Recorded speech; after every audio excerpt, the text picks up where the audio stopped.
सुगवेच्या सर्व सदस्यांना माझे आशीर्वाद.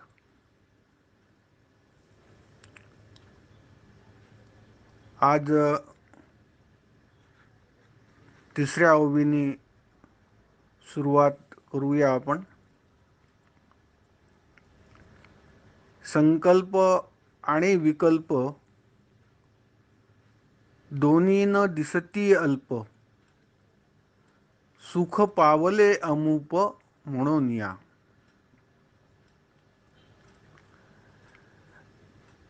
संकल्प आणि विकल्प हे मनाचे असतात हे आपण पाहिलं होतं. हे मनाचं कार्य आहे. मन नेहमी संकल्पात्मक आणि विकल्पात्मक असतं. संकल्प म्हणजे अमुक एक गोष्ट करण्याचा निर्णय.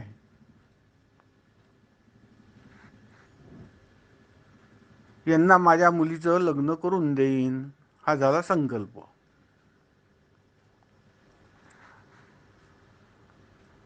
आणि विकल्प म्हणजे नाही मग मुलीचं जमलं तर किमान मुलासाठी तरी चांगली मुलगी आली तर मग मुलाचं पहिले उरकून घेऊ, हा झाला विकल्प. तर मन हे नेहमी आपण हे करू, आपण ते करू, हे नाही केलं तर मग ते करू, ते नाही केलं तर तसं करू, तसं नाही जमलं तर असं करू, अशा सगळ्या दोन्ही प्रकारच्या संकल्प विकल्पात्मक विचारांनी परिपूर्ण असतं. मन नेहमी सतत विचार करीत राहतं. मन कधी शांत राहत नाही. पण आता इथे कवी सांगत आहेत की अशी जी स्थिती प्राप्त झाली, जिला आपण स्वरूप ज्ञान म्हणतो आहे, आणि गेल्या काही 4-5 दिवसापासून स्वरूप ज्ञान ज्याला झालेलं आहे, त्याच्यात काय बदल घडतात, त्याचे काय अनुभव असतात, त्याला काय वाटतं, कसं वाटतं, आणि संसारी माणसापासनं आणि ज्ञान झालेल्या माणसात कसं काय अंतर असतं, ते आता आपण सध्या जे पाहत आहोत. त्यात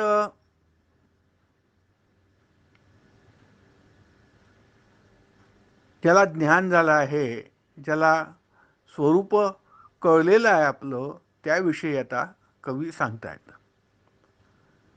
संकल्प आणि विकल्प दोन्ही न दिसती अल्प, म्हणजे त्याचं मन शांत झालेलं आहे. दोन्ही अल्प देखील दिसत नाही, थोडेही दिसत नाही. काय दोन्ही दिसत नाही? संकल्पही दिसत नाही, मी काय अमुक करीन तमुक करीन ही भाषा आता गेली. आणि विकल्प म्हणजे हे नाही जमलं तर मग ते करीन, ते नाही जमलं तर ते करीन, ती देखील भाषा गेली आणि पूर्णपणे गेली, थोडीही राहिली नाही. संकल्प आणि विकल्प दोन्ही न दिसती अल्प, असा याचा अर्थ. सुख पावले अमुप म्हणून या. आणि काय झालं, हे संकल्प आणि विकल्प गेल्यामुळे, अल्प देखील न राहिल्यामुळे अत्यंत सुख प्राप्त झालेलं आहे. कोणाला, ज्याला स्वरूप दर्शन झालं त्याला अत्यंत सुख प्राप्त झालेलं आहे. आणि सुख पावले अमुप, अपरिमित सुख झालेलं आहे. अपरिमित असं सुख झालेले आहे. सुख पावले अमुप म्हणून या. कशामुळे सुख पावलं आहे? की मन शांत झालं. कसं मन शांत झालं? तर आपण यापूर्वी उदाहरण दिलं होतं की आपण थोडा कचरा जर पेटवला किंवा काड्या जर पेटवल्या तर काय होतं, त्यातनं खूप ठिणग्या उडत असतात. जाळ निघतो, काळा धूर निघतो, पिवळा धूर निघतो, निळा दिसायला लागतो कधी कधी धूर. त्या काड्यांमधनं असा वेगवेगळ्या प्रकारच्या ज्या आहेत त्या ज्या ठिणग्या वगैरे निघत असतात आणि निराळे रंग निघत असतात ज्वालांचे. आणि आपलं मन देखील असंच आहे. आपल्या मनातनं देखील हे सगळे विकल्प निघत असतात, ठिणग्यांसारखे विकल्प निघत असतात. पण जेव्हा हे ठिणग्या निघणं बंद होतं, तो रंगीबेरंगी जाळं निघणं बंद होतं, तो वेगवेगळ्या रंगाचा धूर निघणं बंद होतं. पिवळं दिसत नाही जाळ, निळा दिसत नाही जाळ. आणि मग तेव्हा काय होतं, त्या काड्यांचं सगळं कोळशांमध्ये रूपांतर होतं. ते जे लाकडं असतात त्याचं, त्या लाकडांचं रूपांतर कोळशांमध्ये होतं.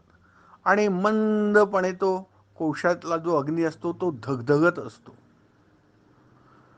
पण तो जो धगधगणारा अग्नी असतो त्यामध्ये थोडं देखील जे आहे, आता जाळ राहिला नसतो, आता धूर राहिला नसतो, असं उदाहरण देतात. तर तसं मन आता शांत झालेलं आहे, धगधगत्या निखाऱ्यांसारखं एका विषयावरती केंद्रित झालं आहे. आता संकल्प विकल्प राहिलेले नाही आहेत. दोन्ही न दिसती अल्प, थोडे देखील दोन्ही राहिलेले नाही आहेत. आणि अशामुळे मन शांत झाल्यामुळे धगधगणाऱ्या अग्नीसारखं आणि खूप प्रचंड उष्णता घेऊन आता मन शांत झाल्यामुळे, त्या ज्ञानाची उष्णता घेऊन मन शांत झाल्यामुळे आणि अमुप असं सुख म्हणून अमुप सुख पावले, सुख पावले अमुप म्हणून या, असा या ओवीचा तिसऱ्या ओवीचा अर्थ होतो. आणि याचं शब्दशः भाषांतर करायचं झालं तर संकल्प विकल्प हे जे मनाचे कार्य आहे हे थोडे सुद्धा दिसत नाही. आणि म्हणून योगी एवढे अपरिमित सुख पावतो, असं आपल्याला म्हणता येईल. तर या प्रकारे ही तिसरी ओवी आता पूर्ण झाली. ही फार सोपी होती. आणि आपण चौथ्या ओवीकडे वळू. साधन असाधन खुंटले, करणे अकरणे मोडले, आपण चिते झाले परब्रह्म. वा वा वा. साधन सर्व खुंटले. मी काल बोललो होतो त्याप्रमाणे कोणती कोणती साधनं असतात, जी गुरुनी सांगितली ती साधनं असतात. काही लोक आपल्या मनानेच कोणतंही साधन करतात. कुणी कुठलाही आपला मृत्युंजयच म्हणायला घेतं. कोणी सांगितलं रे तुला मृत्युंजय म्हणाला, काही नाही, मी एका पुस्तकामध्ये वाचलं की हा मृत्युंजय तुम्ही रोज 5 वेळा म्हणत जा आणि मग तुम्हाला काही प्रॉब्लेम येणार नाही. आपल्याच मनाने साधना सुरू केली आणि रोज 5 वेळा महामृत्युंजय म्हणायला लागले. कोणी आपलं गायत्री सुरू करतो. कोणी ज्या एक तो गायत्री परिवार आहे, कोणीतरी अज्ञानी लोकांनी सुरू केलेला, आणि त्यांचे कोणीतरी गुरु आहेत, ते अज्ञानीच आहेत, त्यांना काही ज्ञान आणि ब्रह्मज्ञान झालेलं नाही आहे असे, आणि त्यांनी गायत्री परिवार आणि त्याचे लक्षावधी शिष्य आहेत. आता या गायत्री परिवारच्या लक्षावधी शिष्यांनी काही नाही, त्या गुरुनी सांगितलं की तुम्ही गायत्री मंत्र म्हणत जा 25 वेळा, 108 वेळा. ते म्हणत असतात आपले 108 वेळा. तर कधी पुस्तकात वाचून, कोणी या डुप्लिकेट गुरूंनी सांगितल्यामुळे किंवा मनाला वाटल्यामुळे, काय काही असो, ते आपले साधन करत असतात. आणि काही काही चांगलं पण साधन करतात. विद्वान गुरु असतात, ज्ञानी असतात, संत असतात, आणि ते आपल्या शिष्याला सांगतात की बाळ या मार्गाने जा, हे साधन आहे, हे तू कर, याने तुला सर्व साध्य होईल. तेही पण चांगलं साधनही असतं. तर इथे आता म्हणत आहेत की साधन खुंटलेले आहेत.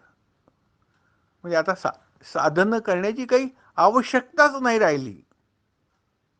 हे पुस्तकात पाहिलेली करायची गरज नाही. आणि आपल्या सद्गुरू महाराजांनी जे साधनं सांगितली होती, एक फार सुरेख शंकराचार्य महाराजांचा फार फार सुंदर श्लोक आहे. आणि तो आता मला काही आठवत नाही संस्कृत, कारण मला काही संस्कृत येत नाही म्हणून तुम्हाला आठवत नाही. पण तो श्लोक असा आहे की एकदा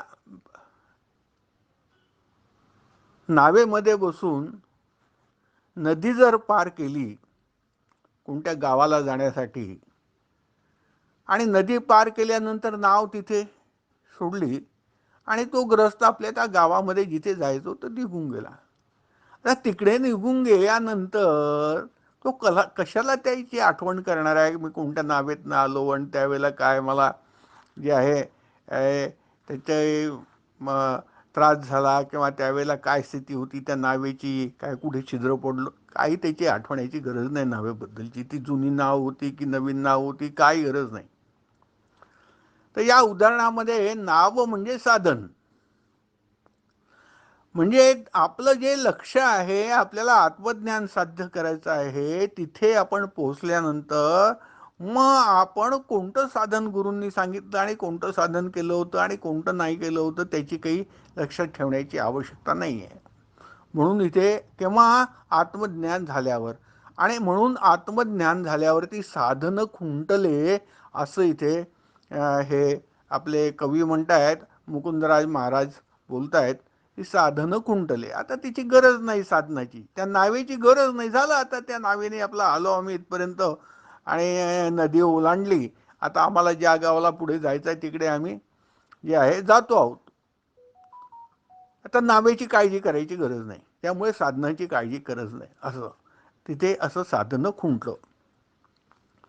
पण आता काय म्हणतात, असाधन खुंटले, साधन असाधन खुंटले. म्हणजे साधन तर खुंटलेच खुंटले, पण आम्ही जे काहीच करत नव्हतो आणि आपलं काहीच न करता बसून राहत होतो ते देखील आता संपलाय. म्हणजे तसं शांतपणे बसून राहण्याची देखील गरज राहिलेली नाही आहे, कारण हे देखील कर्मच आहे. साधन जसं कर्म आहे तसं बलात्, म्हणजे बळजबरीने काहीच न करता बसून राहणं देखील, असाधन करणे देखील, हे देखील कर्मच आहे. आणि ही दोन्ही प्रकारची कर्म खुंटलेली आहेत. केव्हा खुंटलेली आहेत?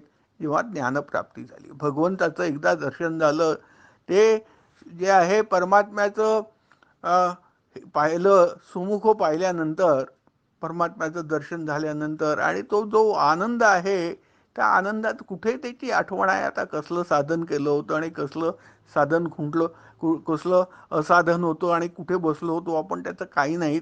ही साधन असाधन दोन्ही खुंटलेले आहेत असं कवीचं यामध्ये म्हणणं आहे. अशी स्थिती प्राप्त झालेली आहे. करणे अकरणे मोडले, म्हणजे आता जाणून बुजून काही करायचं म्हणजे करणे, म्हणजे कर्म करणे.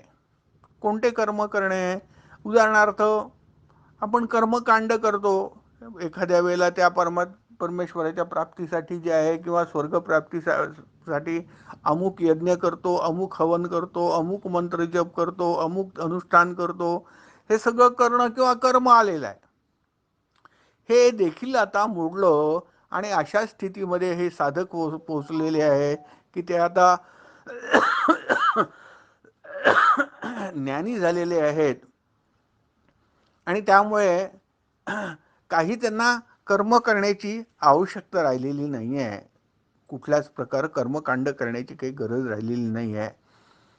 आणि अकरणे देखील मोडले, म्हणजे ते असं जर काही ठरवलं असेल की नाही नाही मला काही करायचंच नाही आणि तसंच मला तीच माझी साधना आहे, तर असं अकरण्याचे जो निर्णय आहे, अकरण्याचं जे ठरवलेलं आहे, अकरण्याचं जे कर्म आहे ते देखील आता मोडलेलं आहे. कर्मही मोडलं आणि न करण्याचं कर्म जो करतोय ते देखील मोडलं. असं दोन्ही प्रकारचे करणे अकरणे मोडलेले आहेत, असा याचा अर्थ आपण समजून घ्यावा. आपण चिते झाले परब्रह्म, ते तर मी आता काल का परवा सांगितलं होतं. त्याच्यामुळे ब्रह्मविद ब्रह्मैव भवती, स्वतःच परब्रह्म झालेले आहेत, स्वतः परब्रह्म झाले. आता कुठे ते माणसांमध्ये राहिलेले आहेत? मग ते त्यात मी जसं तुम्हाला यापूर्वी 2-3दा सांगितलं की त्यांच्यामध्ये आता तो जो आहे जरी हातपायाने ती आपल्याला दिसत असले, जरी बोलतात, जरी विविध विषय आपल्याशी चर्चा करतात, निरनिराळे रंगीबेरंगी कपडे घालतात, निरनिराळे खाद्यपदार्थ खातात, कधी आपला राग येतो त्यांना, कधी त्यांना लोभ येतो आपला, कधी प्रेम करतात, कधी द्वेष, सगळं जरी दिसत असलं तरी आता ते काही तसे राहिलेले नाही आहे. त्यांना ज्ञान झालं, ते परब्रह्म रूपात आहेत. कसे परब्रह्म रूपात आहे? कारण त्यांनी नित्य, शुद्ध, बुद्ध आणि मुक्त ह्या ज्या चार अटी आहेत, परब्रह्माच्या चार स्थिती आहेत, त्या स्थिती प्राप्त केल्यामुळे, आणि तो जो ज्ञानी गुरु आहे तो आता स्वतः परमात्माच झालेला आहे. परमात्म्याहून तसूभर लेसभर देखील कमी राहिलेला नाही, पूर्ण ब्रह्म झालेला आहे. आणि म्हणूनच आपल्याला त्या याच्यामध्ये आपण जो नेहमी श्लोक म्हणत असतो गुरुगीतेचा, गुरुर् ब्रह्मा गुरुर्विष्णू गुरुर्देवो महेश्वरा गुरु साक्षात परब्रह्म तस्मै श्री गुरुवे नमः. आता या साक्षात परब्रह्म म्हटला आहे, म्हणजे तो साक्षात परब्रह्म म्हणजे परमात्माचा आहे गुरु, दुसरा कोणी नाहीच. दुसरा कोणी असावा असा संशय देखील मनामध्ये आणणं मूर्खपणा आणि अज्ञान आहे. आणि म्हणून इथे आपले लेखक, आपले कवी बोलत आहेत की साधन असाधन खुंटले, करणे अकरणे मोडले, काहीच राहिलं नाही, आता काही करायचं नाही कर्मकांड. आणि जे काही करायचं नव्हतं असं ठरवलं आहे त्याचं देखील आता तो निर्धार ठेवण्यात काही अर्थ उरलेला नाही आहे. साधनं काही राहिलेली नाही आहेत आणि असाधनही राहिलेली नाही आहेत. कारण काय? कारण असं की हे जे काल साधक होते, जे काल गुरुसेवा करत होते, गुरु आज्ञाचं पालन करत होते, गुरुनी जो स्वाध्याय सांगितला तो करत होते, गुरुनी जे पुस्तकं दिले ते वाचत होते, गुरुनी जे ग्रंथ सांगितले त्या ऐकत होते, त्याचं श्रवण करत होते, असं करून ज्यांना ज्ञान झालेलं आहे आणि जे त्या तिथपर्यंत पोचलेले आहेत, त्या ज्ञानापर्यंत ज्यांना स्वरूप साक्षात्कार झाला आहे, ते आता स्वतः परब्रह्मच झालेले आहेत. ते साक्षात गुरु आहेत. त्यांनी गुरुपद जे आहे प्राप्त केलं आहे आणि ईश्वर पद प्राप्त केलं, परमात्मा पद प्राप्त केलं, आणि ते स्वतः आता परमात्माच आहे. त्यात काही भेद राहिलेला नाही, असा आता याचा अर्थ आपण घेऊ शकू. अशी फार सोपी ओवी आहे 4 नंबरची, तर ही आता पूर्ण झाली. आणि याचा पुन्हा एकदा आपण कोणी लिहित असेल तर अर्थ असा आहे की ज्ञान साधन जे आहे, श्रवण मनन निधिध्यासन इत्यादी, ते आता संपलेले आहेत, किंवा त्या प्रकारचे कोणतेही साधन जे आहेत आता संपलेले आहेत, किंवा जाणून बुजून काही साधन करीत नाही असेही राहिलेले नाही. काहीच करणे किंवा न करणे असं काहीही बाकी राहिलेलं नाही. योगी स्वतःच आता परब्रह्म संज्ञेस, परब्रह्म नावास प्राप्त झालेला आहे, असा या ओवीचा थोडक्यात अर्थ. आणि म्हणून आता या पुढची ओवी आपल्याला पाहावी लागेल. ही 5व्या क्रमांकाची ओवी आहे. नाही धारणा ध्यान, नाही समाधी आसन, चुबू कुळीत आनंद घन आपणा माझी. आता पहा, याच्यामध्ये त्याला कॅरेक्टर म्हणजे कॅरेक्टरिस्टिक ज्या ज्ञानी माणसाच्या त्या समजावून सांगितल्या आहेत की जो कोणी योगी असतो, पहा हा फार मोठा फरक आहे याच्यामध्ये, आणि हा आपण समजावून घेतला पाहिजे. हे काय, आजकाल कोणी गुरु उठतं आणि ध्यान करायला लावतं, आसन करा, प्राणायाम करा आणि ध्यान करा, धारणा करा. कोणी गुरु, कारण फ्री ते शिकवण्याला काही हे लागत नाही, फार मोठी बुद्धी लागत नाही लोकांना शिकवायला, आणि लोकांना त्याच्यामध्ये आनंद येतो, फार मोठा आनंद. अहो मी ध्यान करतोय. लोकांना फ्रीमध्ये कोणी शिकवत असेल ध्यान करणं, मेडिटेशन, तर केवढा आनंद. आपले हातपाय हलवायचे, आपले डोळे बंद करायचे, आपण नामस्मरण करायचं, किंवा आपण मग हृदयामध्ये काय त्या गुरुची किंवा कोणाची प्रतिमा धारण करायची, किंवा मग आपण टी व्ही पाहत राहायचा. टी व्ही पाहत राहून मग त्यांनी जे अमुक रामदेव बाबांनी करून दाखवलं तसं आपण हे करायचं आणि आपल्या तब्येती बिघडवून घ्यायच्या. जो 100 वर्ष जगणारा त्याने आपल्या 50व्या वर्षीच मरून जावं. हा, कारण काय की प्रत्यक्ष काही न समजता त्याच्यासाठी जे आवश्यक मी सांगितलं होतं काल की यमनियमाचं पालन न करता आपल्या मनाने काहीच्या काही करणे आणि मग त्याचे परिणाम भोगणे, असंच सध्या पूर्ण. मी हा विषय फार अनेकदा मांडतो आणि मी फार सत्य आणि मला याविषयी फार तळमळ आहे की लोकांचं असं दोहन होत आहे. लोकांना चुकीच्या मार्गाने सगळं समजावून सांगितलं जात आहे.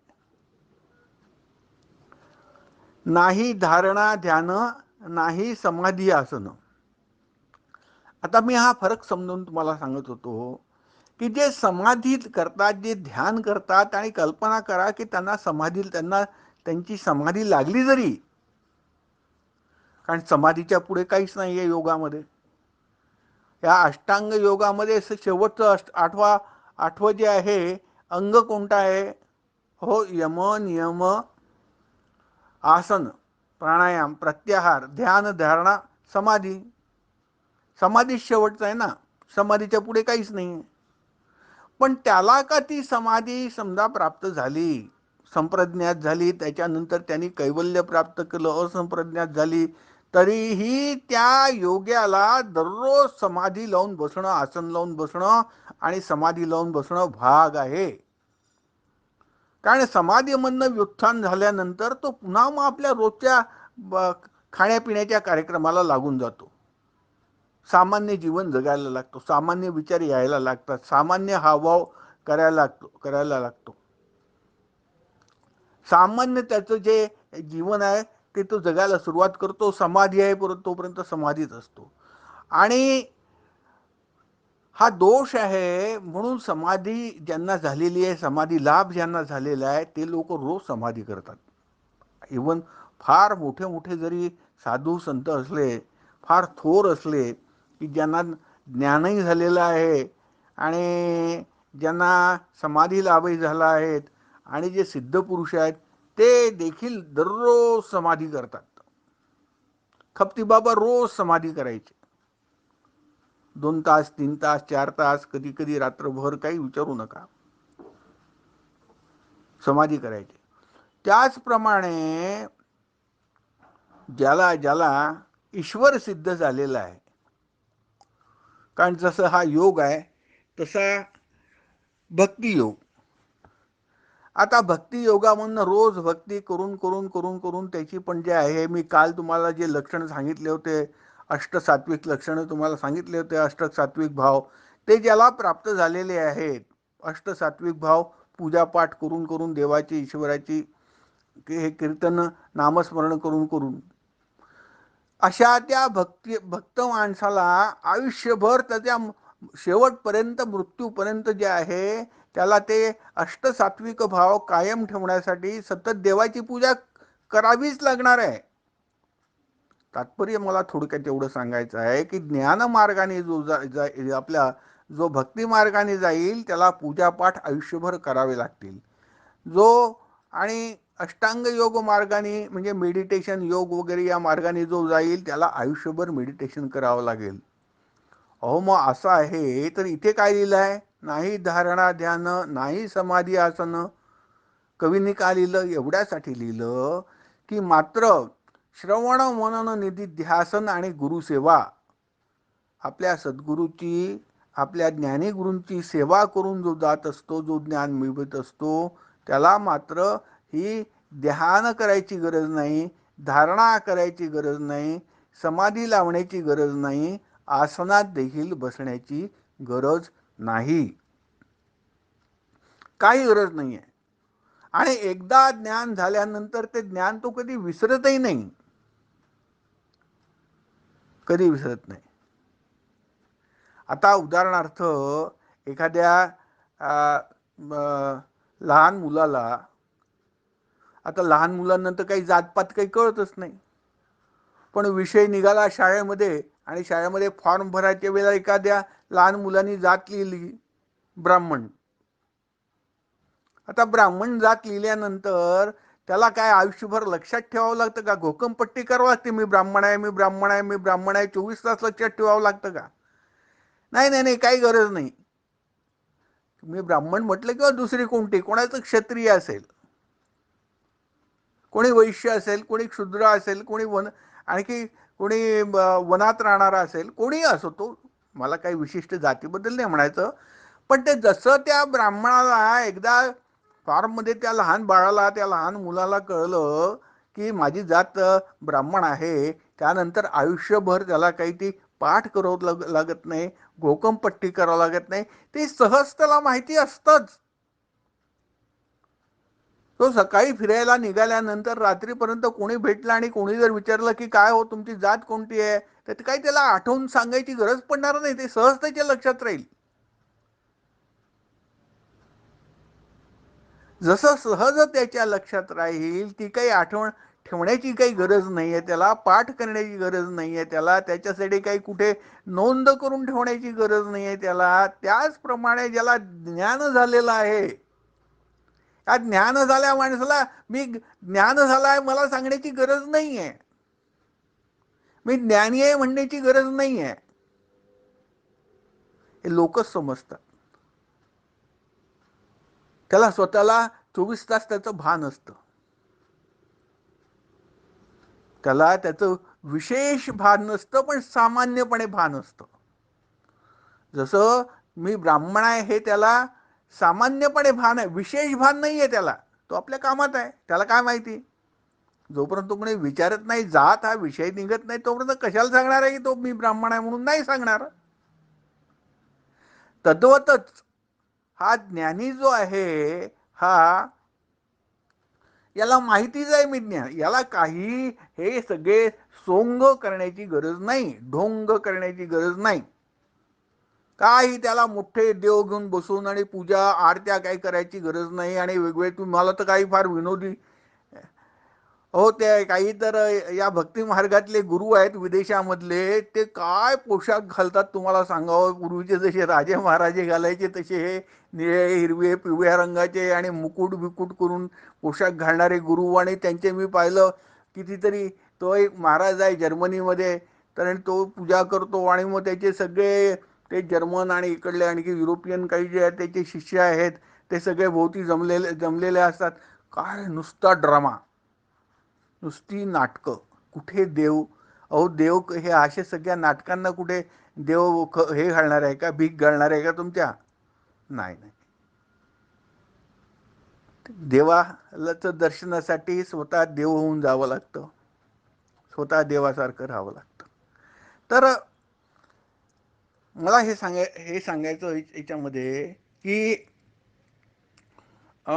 त्याला त्या जो ज्ञानी आहे त्याला वेगळेपणे मी ज्ञानी आहे सांगायची गरज नाही, त्याला जय समाधी लावून मी योगी आहे सांगायची गरज नाही, त्याला देवाची पूजा करून मी जे आहे देवपूजक आणि भक्तिमार्गी आहे सांगायची काहीही बोलण्याची गरज नाही. तो आमच्यामध्ये सहज मिक्सअप होऊन जातो ज्ञानी. तो ज्ञानी आमच्यामध्ये सहज आमच्यासारखा होऊन राहतो. नाही धारणा ध्यान, नाही समाधी आसन, असं त्या ज्ञानाला काही करण्याची गरज नाही. मला वाटतं हा मुद्दा आता आपल्या लक्षात आला असेल. चुबू कुळीता आनंद घन आपणा माझी. आता चुबू कुळीता याचा अर्थ काही कुठे मला डिक्शनरी सापडला नाही, किंवा कुठेही मी पाहिलं माझ्या वाङ्मयामध्ये जे काही माझ्या थोडंसं संकलन आहे त्यात मी पाहिलं. परंतु दुसऱ्या एका संदर्भामधनं याचा अर्थ असा निघाला की पूर्ण बुडालेला. चुबू कुळीता आनंद घन म्हणजे हा आनंद घन आहे, आनंदात पूर्ण बुडालेला, पूर्ण बुडून निघालेला असा जो आहे आनंद घन, असा कोण आहे? असा तो ज्ञानी आहे, असा तो साधक आहे ज्याला ज्ञान झालं आहे, असा तो साधक आहे ज्याला आपल्या स्वरूपाचं दर्शन झालं आहे, त्याने खूप मनोभावे आपली गुरुपूजा केली, गुरुची सेवा शुश्रूषा केली. गुरुची शुश्रूषा सांगितलं आहे बरं का, सेवेबरोबरच गुरुची शुश्रूषा सांगितलेली आहे. लक्षात ठेवा, शुश्रूषा म्हणजे एखाद्या नर्ससारखी. आणि तसं सर्व केल्यामुळे त्या सगळ्या शास्त्राने सांगितलेल्या मार्गाने गेल्यामुळे त्याला ज्ञानप्राप्ती झाली. आणि असा जो ज्ञानी झाला आहे तो कसा आहे? आनंद घन आहे. अगदी नखशिखांत जे आहे, आणि शिखा म्हणजे शेंडी आणि नख म्हणजे पायाचं, तर तिथपर्यंत हा पूर्ण आनंदामध्ये बुडालेला आहे. आनंद घन आपणा माझी, आपल्या स्वतःमध्ये आत्मक्रीड झालेला आहे. आत्मन्ने वात्मना तुष्ट, जे मी सांगितलं आपल्या याच्यामध्ये दुसऱ्या अध्यायाच्या 55व्या श्लोकामध्ये, त्याप्रमाणे हा पूर्ण चुबुकुळीत आनंद घन आपणा माझी, आपणच आपल्यामध्ये आनंदाचा अनुभव करणारा असा झालेला आहे. तर आता याचा अर्थ कळला या 5व्या ओळीचा असं समजतो. आणि इथे आता आपण आपल्या विराम देऊया. परंतु याचा अर्थ पुन्हा एकदा थोडक्यात सांगतो. तो स्वतः परब्रह्म झालेला योगी अष्टांग योग साधन करीत नाही. तो स्वतः आपल्याला आनंदघन स्थितीत पूर्ण बुडालेला असतो, म्हणजेच स्वस्वरूपात स्थित असतो, असं शॉर्टमध्ये थोडक्यामध्ये याचं आपल्याला अर्थ सांगता येईल या 5व्या ओवीचा. तर इथे आपण आता थांबवू आणि उद्या आपण ही 6वी ओवी या अध्यायाची 13व्या अध्यायाची घेऊ. या 13व्या अध्यायाचं मुक्ती रहस्य असं नाव आहे. तर सर्वांना माझे आशीर्वाद.